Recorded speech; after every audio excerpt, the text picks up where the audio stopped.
Big Data and Relinquishing Your Right to Privacy. Editorial written by Eva Velasquez. Now more than ever, it's time for us to speak up about our right to privacy. There's little doubt that we're living in the most technologically advanced era in history. All through time, new innovations have brought with them convenience and better quality of life, but too often they also resulted in a fresh look at the ways that innovation could be used for harm. Take dynamite, for example. The American westward expansion meant the construction of a cross-country railroad, but the work of building it was deadly.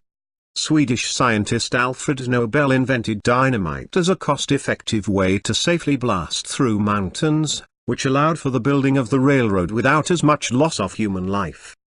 His creation was later turned into a weapon, which prompted him to leave his fortune to the establishment of the famous prizes for achievements in science, math, the arts, and of course, peace.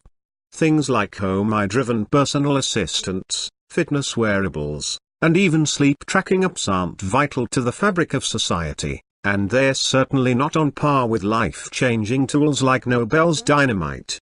But they are fun, useful, convenient devices that can improve our everyday lives. Except when they lead to a loss of privacy. I've written before about my own family's experience with an Amazon Echo device, and how it made us rethink the privacy that we blindly give up without even thinking about it. There has already been one privacy lawsuit due to a criminal case in which prosecutors believed key evidence had been gathered by the defendant's Echo.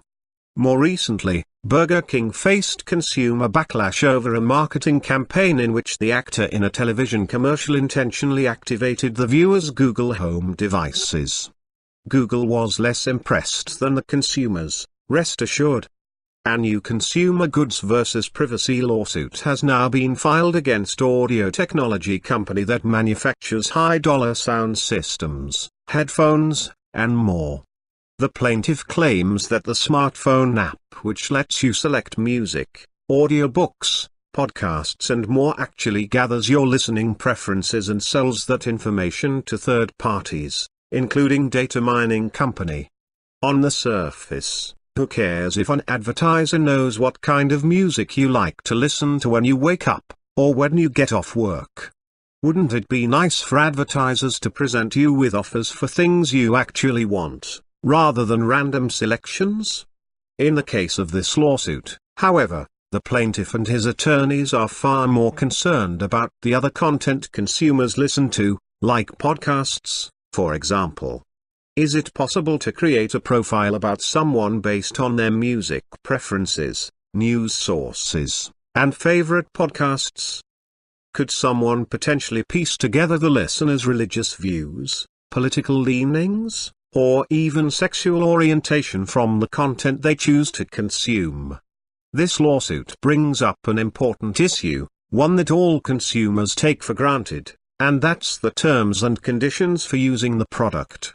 After all, no one forced the public to install Amazon Echo devices in their homes, wear luxury headphones, or download the latest fitness app and agree to have their locations tracked. Those were just the natural consequences of purchasing and using the device. But there's an important issue at stake. What happens when the product isn't voluntary, as in the case of India's new compulsory identification system that uses everything from name and address to biometric markers?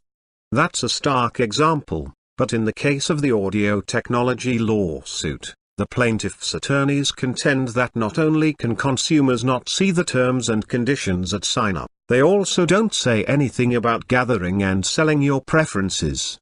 In a similar privacy situation, Uber has faced scrutiny for news that it developed fingerprinting capabilities that allowed it to track users' iPhones even after the app was deleted, and that it was able to track users' locations even when they were not using the service.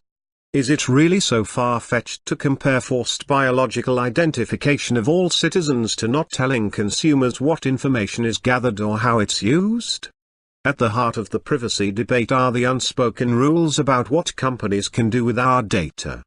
Even when we know that our activity and information and even our voices are being recorded and stored, What obligation does a company have to tell us every single example of how it can be used? As consumers, we might not mind if our listening preferences are used to advertise related goods or services, but do we have to agree to every possible use of information, both positive and negative, as an unavoidable part of data gathering? The bigger concern is why any company would think it's okay to not inform its customers of the rights they're signing away. After all, checking the box that you've read the full agreement has been called the biggest lie on the internet. It's alarming to think that we have already adopted a cultural mindset that privacy is just something we sacrifice to make sure we have a ride to the airport, or to turn our lights on when we're late getting home. If the agreement we entered into by checking that one tiny box, whether it's completely truthful or not, is akin to signing away our right to privacy, it's time for us as consumers and advocates to speak up, learn the ramifications, and ultimately, vote with our dollars.